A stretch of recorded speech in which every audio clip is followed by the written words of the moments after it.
In our very first story, Accra Region Police Commander DCOP Patrick Sapong has described as false claims by the East Legon District Commander that he was sidelined in the Ayawaso West Wulgong by-election security operation.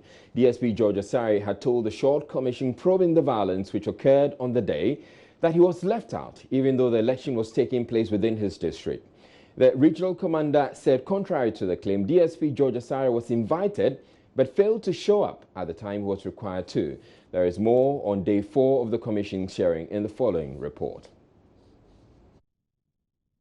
The role assigned policemen in whose jurisdiction the election took place became topical following accusations by East Legon District Commander DSP George Asari that he was sidelined.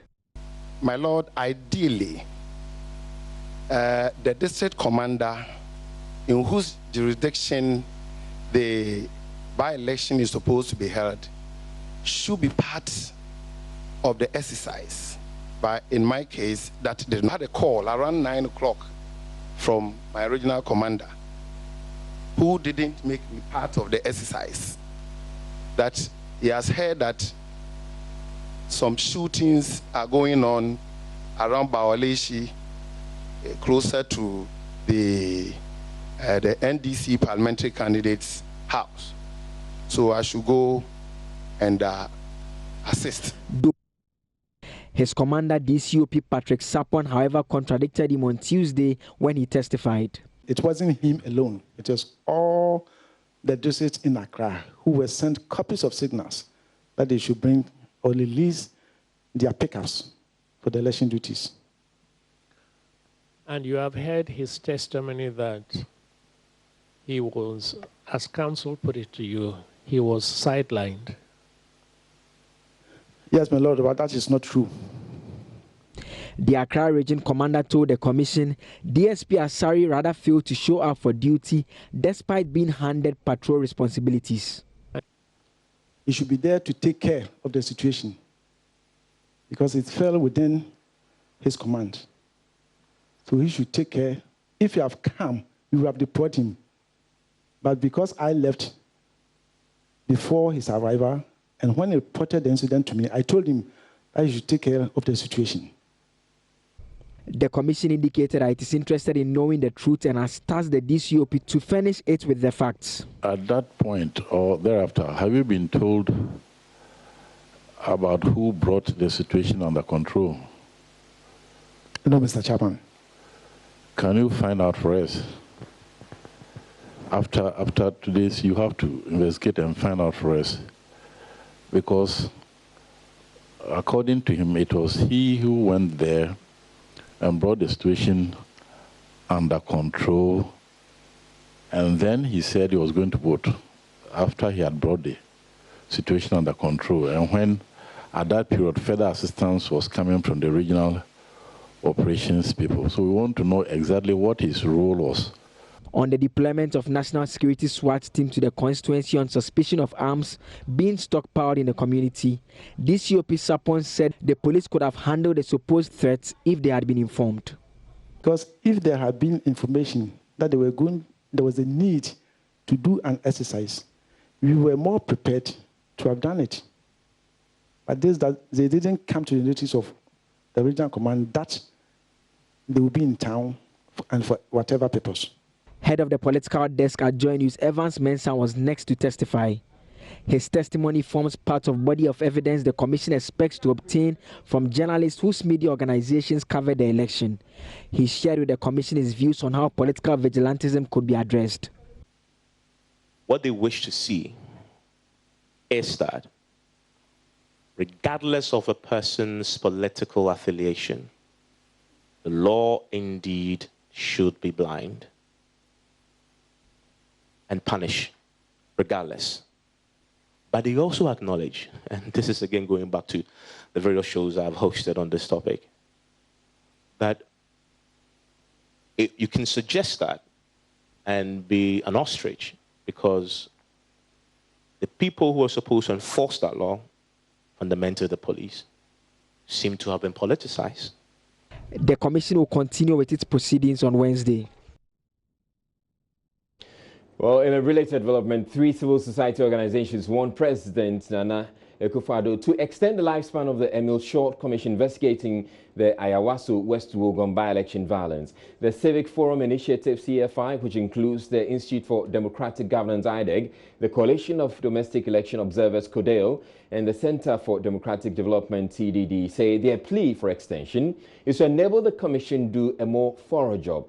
The statement reads, accordingly, we wish to appeal to the President to extend the time frame for the work of the Commission of Inquiry to enable it to do a more thorough job.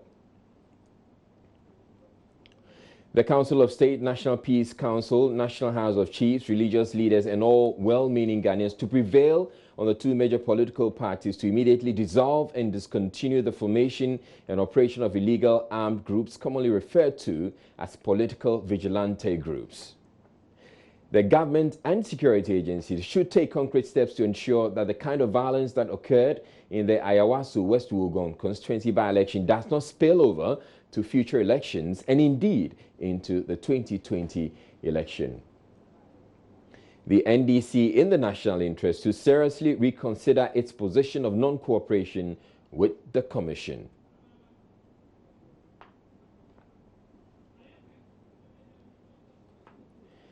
The Commission of Inquiry is also to continue to operate in a transparent and open manner to allay the fears of all who have expressed concerns about its establishment. Now, they conclude our fellow Ghanaians to take a keen interest and offer their full support to the work of the Commission of Inquiry, as well as do all they can to protect the peace and democratic stability the nation has enjoyed in the Fourth Republic as we look forward to the 2020 general elections. And to demonstrate our commitment to supporting good faith efforts to deal with the threat of illegally armed groups, we would be engaging principal national stakeholders to discuss ways to work together to deal with issues. In addition, we will hold ourselves in readiness to offer any help that the Commission may require for it to succeed. We call on all Ghanaians to support these initiatives towards peace and stability.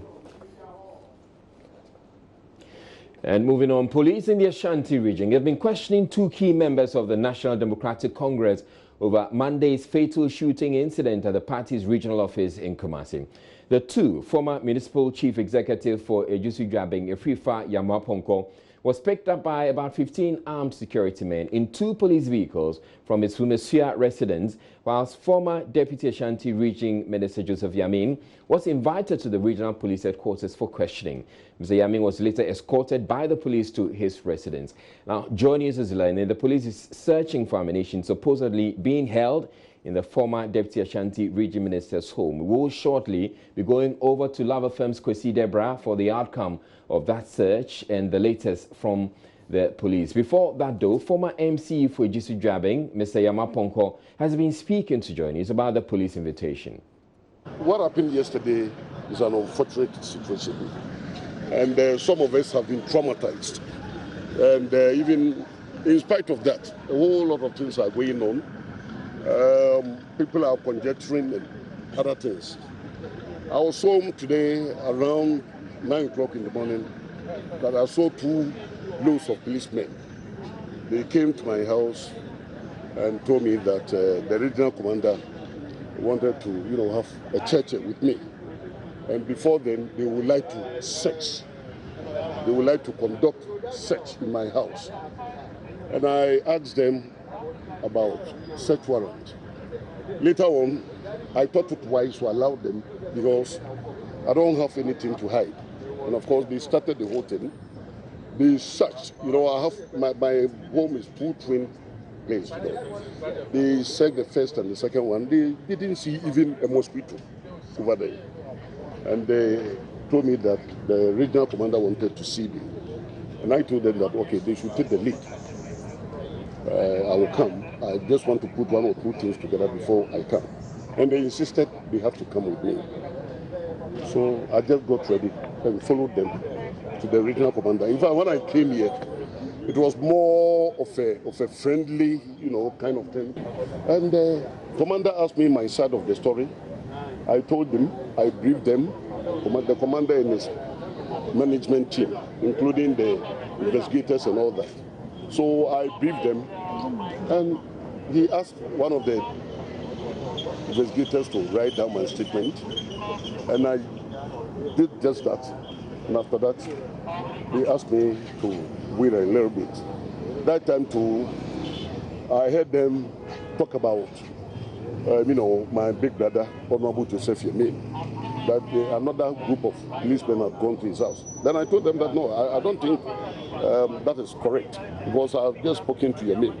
And maybe he's not aware that you people are looking out for him. And lo and behold, we called him and we got him. And I told him that this is what the police are saying, so he should come. I'm waiting for him here. And Honorable Yemin just arrived, as you can see him there. So that is a story. It's not true that I've been arrested, no. Live FM's Kwesi Deborah has been following the story for Joy News in Kumasi and joins us with the latest. Now, Kwesi, what was the outcome of the search at the residence of the former Deputy Ashanti Region Minister? Yes, Israel, we're here at Ashanti Regional Police Headquarters, where earlier we learned, and as you also said, that the former Josu Jabe municipality, that's MC, as Yamaponko was invited to the headquarters for questioning, and he's been released. And also we have Joseph Yamin, who was also invited for questioning. They've gone to the house and come, so we're going to engage him and find out what the police went there to do. And we have Mr. Joseph Yamin here. He's the former Deputy Sports Minister. Mr. Joseph Yamin, the police escorted you to your house. What was the reason? Well, I was invited to the police. In fact, I had information that earlier in the day, the police went to my house, but I wasn't around. And so I also picked signal that they went to Yamaponko's house because apparently his name has been mentioned in the issue. So I had a call from the police around 2+ when I wanted to inquire about Yamaponko's arrest. You could term it as an arrest because he was picked up from his house in the police car. And the police said they also wanted me around. So I obliged and consulted my lawyer, Ivan Samankwa, who is just standing next to me.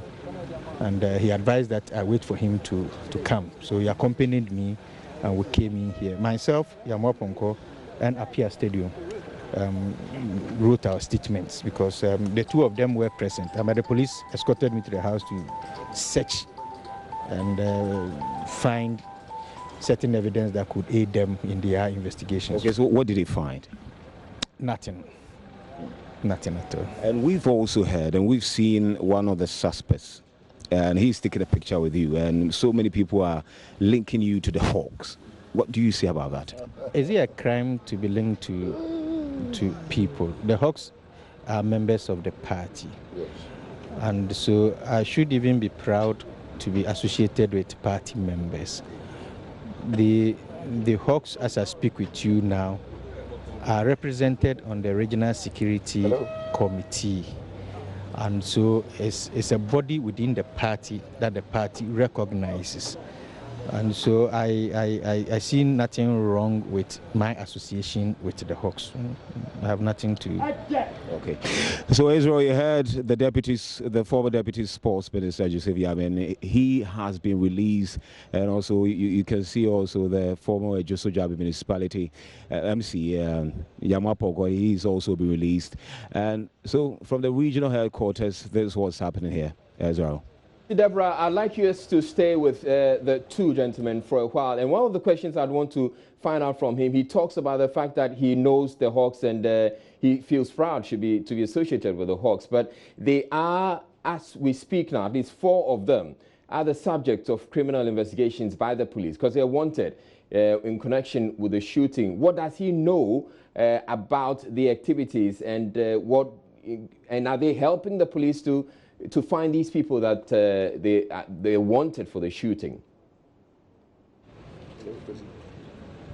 All right, Mr. Joseph Yamin, we're asking, you are proud to be associated with the Hawks and members of the NDC. And this is the case where 4 of the suspects now, the police are hunting them. And so we would want to really ask, Are you helping them? Are you helping them with this investigation? I came to the police to assist the police investigation. In the first place, I was nowhere near the party office. I had no knowledge, and it's in my statement, as to how the boys got to the party office and what they were there to do. But the police tells me that my name has been mentioned, that I was spotted around the party office, 1, 2, I aided the boys in doing whatever they did, and that is why I was invited. Well, at the end of this investigation, I want to find out who reported the issue, because the person who said that should prove that he saw me around. And I am here to help the police to... Right, unfortunately, we have lost the sound connection from Kumasi there, but we will try and establish that connection. If probably we can actually go over the phone lines and get to speak with Kwesi Deborah, who's standing by with the two gentlemen, because there's a lot more that we can get from them. So, Kwesi, whilst you have them on the line, we missed the end bit of your conversation with them. But it's interesting at this point that everybody is talking about the disbanding these vigilante groups. I'm interested in getting to know what they make, of course, that these vigilante groups should be disbanded, and are they willing to cooperate with the disbanding of the Hawks? There are several calls out there that we should disband these vigilantes. Are you in support of that? Vigilantes? But what you term as a vigilante Hawk? We're not talking about what have they done. If an individual in the group commits a crime, does that suggest that it is a crime that has been committed at the group? So these are issues that have been at the past. Unfortunately, we have lost life. Unfortunately, it has gone beyond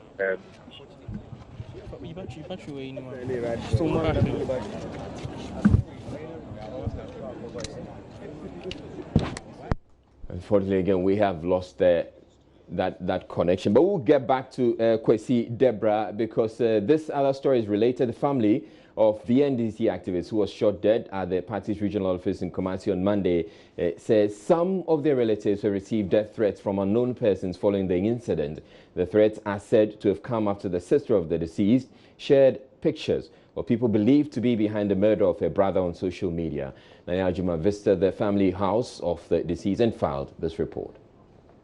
Assault is assault. Stealing is stealing.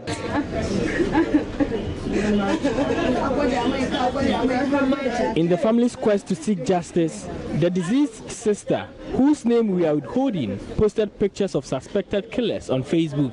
She had called for public support to enable police find killers. A user named Jinyame War Leader reacted with the following words. All of you here commenting. Then he used the S word. Yes, he is a warrior. That's why he survived after he completed his mission. You better delete this post. If not yourself, you are in danger.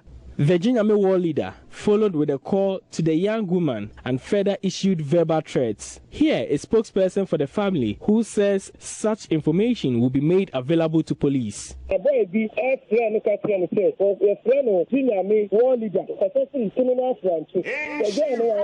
about 2 p.m., somebody who identified himself as Jinyame War Leader from supposedly Kronum Afrancho called and threatened me with death for posting his picture on Facebook. The caller allegedly questioned the wisdom in putting that picture on Facebook, and if Wasiu was a killer, meaning a strong man, he wouldn't have lost the fight.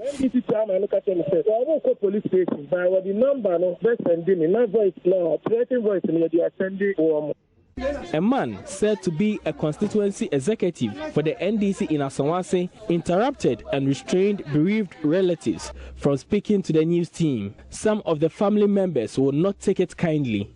Habiba, who had spoken earlier on Insura FM Reviews, the brother had before yesterday received threats occasionally, allegedly from party people. One Baba Idrisu is one of the people who had threatened Wasiu. He actually told Wasiu's mom. The family wouldn't hear from Wasiu again. Before what happened yesterday, I called my mom when I heard the man was warning Wasiu to be careful or he will get him arrested, to which Wasiu responded he couldn't do anything to him. He pulled out handcuffs, though he is not a policeman.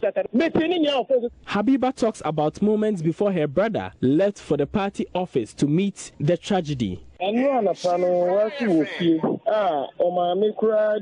was about to eat in the morning yesterday in the house when he had a call, inviting him to the party office for settlement with leaders there. My mom warned him not to go and fight, but Wasi told her it was just for settlement. He will not engage anyone in a fight. I don't know the kind of settlement. Just about an hour later, we had a call that Wasi had been shot dead by some people on a motorbike.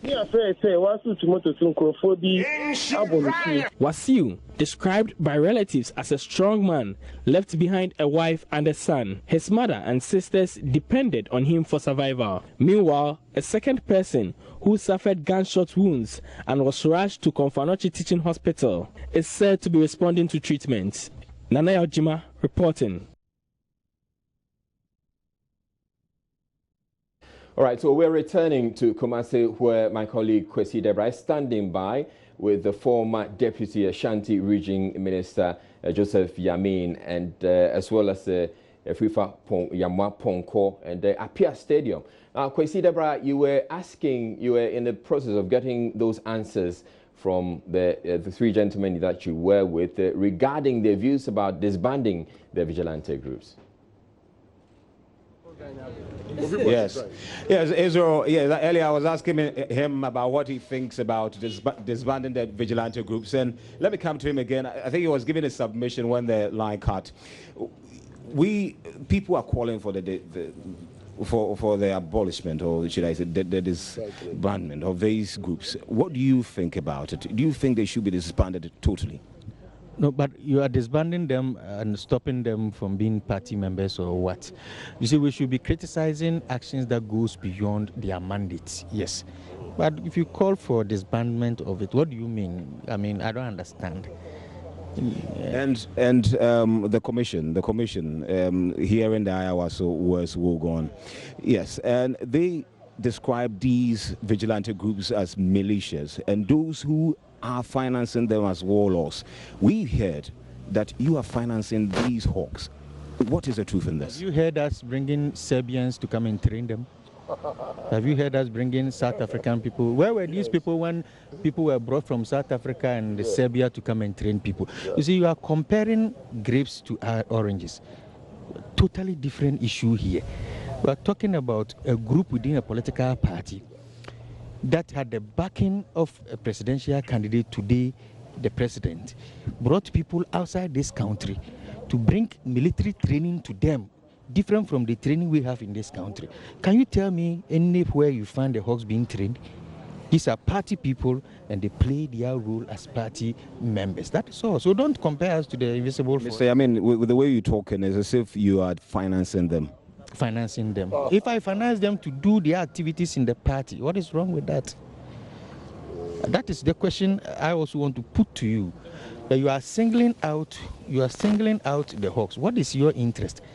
Have you heard any Hawks member going beyond terrorizing Ghanaians like the invisible forces and others are doing? Have you heard any Hawks member going to a regional coordinating council to pull a whole regional security council coordinator down? No. If we are talking about people in political parties that are abusing whatever rule they have, terrorizing Ghanaians, let's talk about that. This is an issue that happened within a political party, and the party had issued a statement claiming that it's a criminal issue. Any issue that has to do with a life lost, it's a criminal issue, and the party is cooperating with the police to get to the bottom of them, and that is why we are here.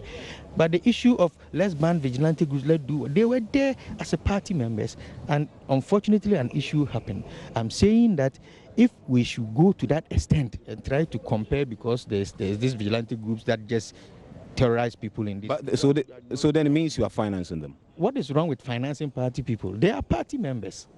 So what is your issue? What is the finance? What do you talk about finance? What do you mean? Because this is a case where the commission has described. Is talking about vigilante groups within the MPP that have been trained to be national. They are all the same. So let's talk about the issue here. Don't be talking about commission. I'm not here to talk about commission. I'm here to talk about my arrest. You came here to talk about why I was brought to the police station. Why are you bringing commission? So the 4 suspects, Mr. Yamin, do you know them? Know who? The 4 suspects. The 4 suspects. Yes. Do you know them? Mention their names and let me see. We have Mejima, the warrior. Yes. Those maybe I can't recall all their names. Party members. So you know all of them. Of course I know.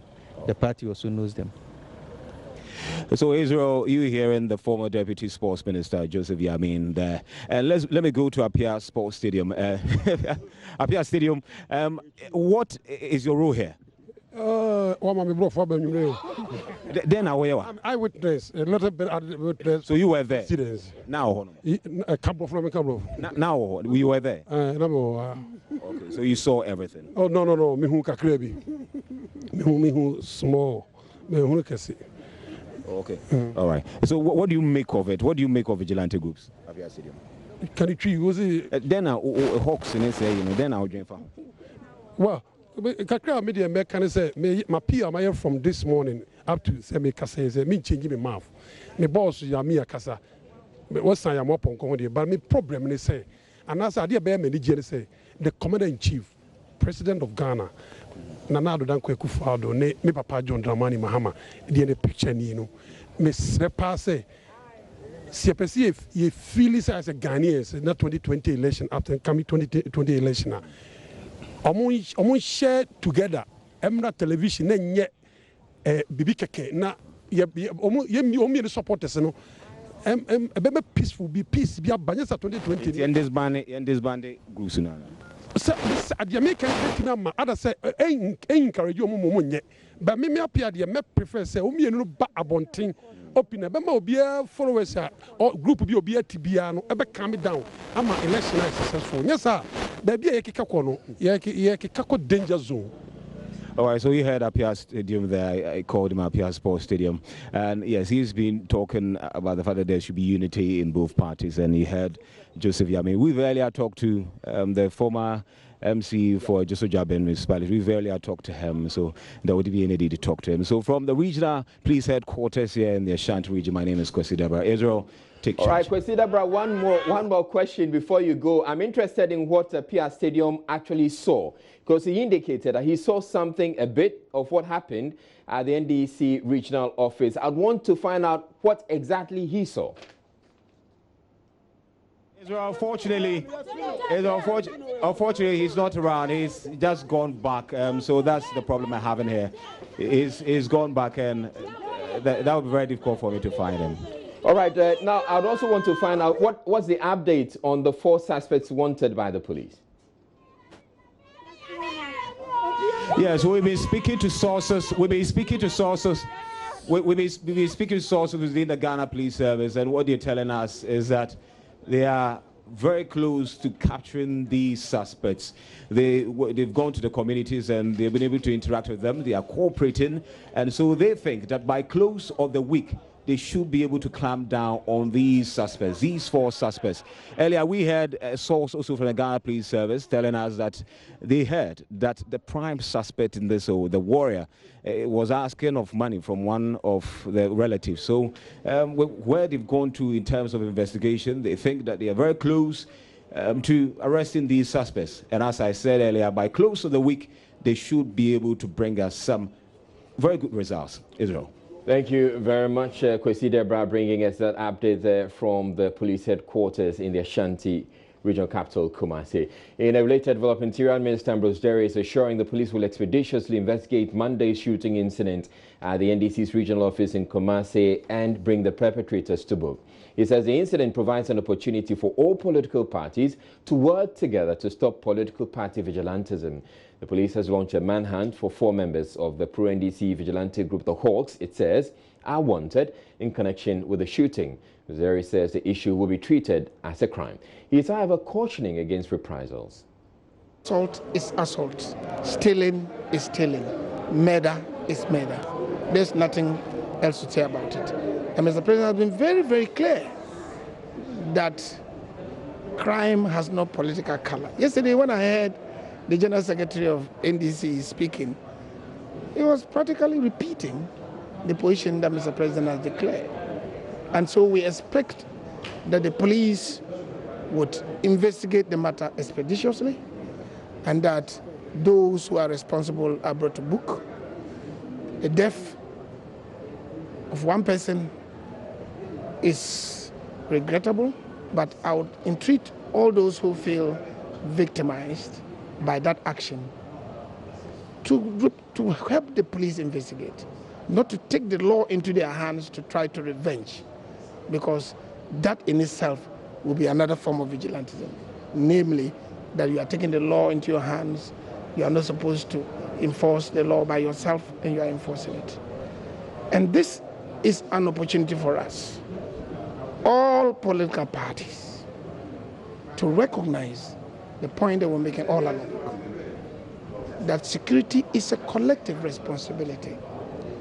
It is not a blame game, pointing of fingers. This person is involved, who's caused it. The important thing is there is an offense committed. We should all work together to bring the culprits, those who are culpable, to book and let the law take its course. It's straight and simple. Yeah, Minority Leader Harun Idrisu meanwhile says Monday's incident is a law enforcement failure, but Mr. Derry disagrees.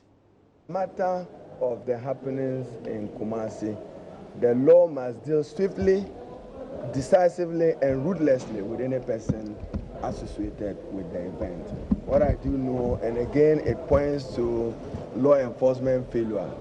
If two persons were on a motorbike, and now you already are mentioning other names. I mean, from what we hear, they said they were on a motorbike. I'm assuming that rightly two persons would have been on a motorbike. Close in on them and close in on that as your primary evidence. But if you already begin to have your assumptions and presumptions, that's worrying. It's unfortunate that it happened. If you listen to international news, let's take America. You have killings every day. Nigeria, you have. What I want to say is that it does not, no. It is regrettable. The point I always make is that one life lost in Ghana is one life too many. But to say that we've lost it, no. Yesterday when it happened, the police went there, they cordoned off the place, they've started their investigation, and I believe that they'll catch up with whoever is responsible. We're taking a break here on Joy News. From the still ahead in the bulletin, government readies to revamp modified form of the bus rapid transit system to be also rolled out in 3 other regions.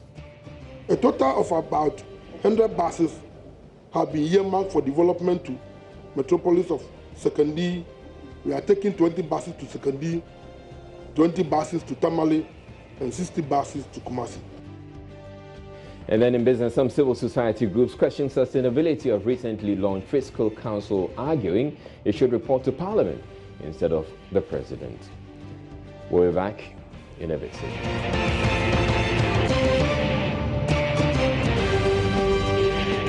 This is Joy News Prime.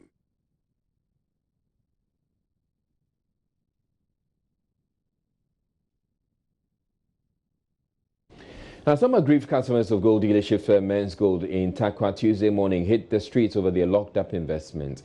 This is the 3rd demonstration organized by the customers. The first was in Accra, followed by another in Kumasi. Customers at this latest demonstration in Takwa are demanding the help of the president and other institutions to retrieve their monies.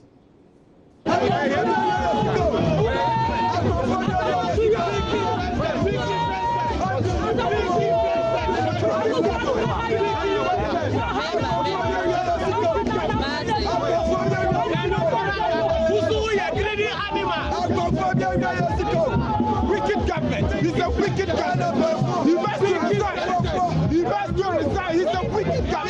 Wicked president. He's a wicked guy. We need to resign.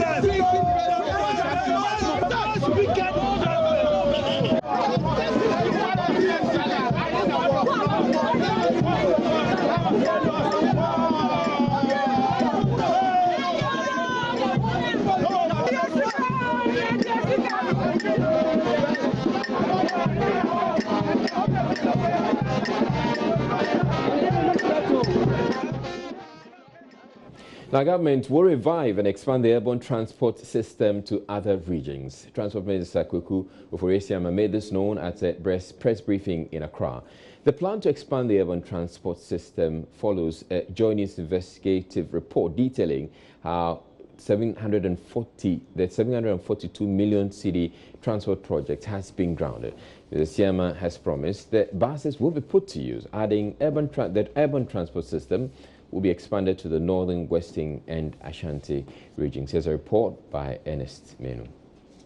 In 2016, President Mahama commissioned the Urban Transport System, a compromise form of the Bus Rapid Transit (BRT). 20 buses were deployed when the Ayalolo bus system started in December 2016, but grew to 68 by September 2018. However, after less than 2 years of operation, the transport system ran into challenges and grounded. The World Bank financed the infrastructure component of the project from 2008 to 2015. When JoyNews wrote to the bank for comments, it rated the implementation of the project as, quote, unsatisfactory.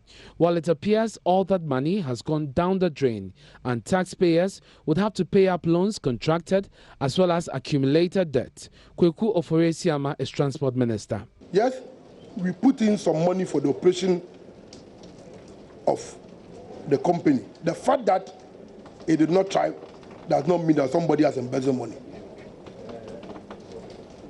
And we need to get it straightforward. Because of the difficulties of some of these infrastructures, we are realizing that continuing the way it is not going to make it viable. That is why. Instead, government has embarked on an expansion project to other regions. The new system will see the district assemblies collaborate with the Transport Ministry to run the buses. The ministry, together with the Ministry of Finance and local government, is developing another structure for the operation of this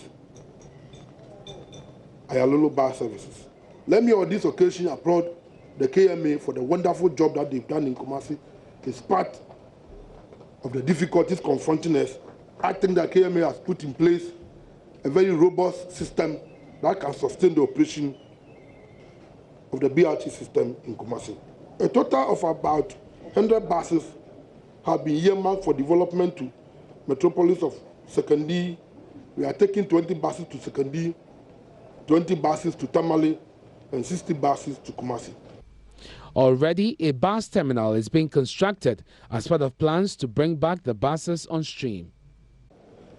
As part of the activities for this project, we have constructed a bus terminal at the Tudi branch. And this bus terminal started June last year. And the contractor has done a marvelous job. And he's ahead of schedule. He's supposed to finish by June this year.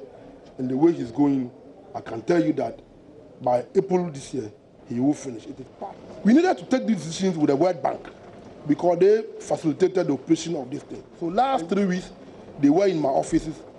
We made it point blank to them that going forward, the Accra situation is not going to help. And they had agreed with us that we can modify the operations of the BRT. The Transport Minister also said the Metro Mass Transport System will also get some 50 more buses to expand its operations. Government last year supported the Metro Mass Transit Limited with 50 new intercity buses to augment its fleet.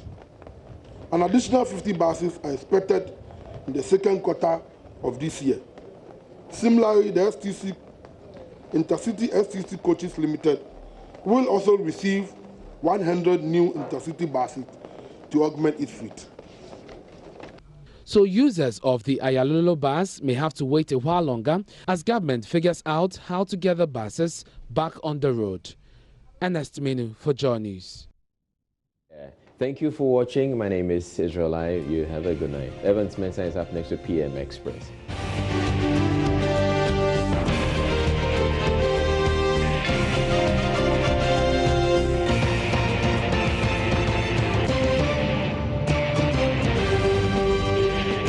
This is JoyNews Prime.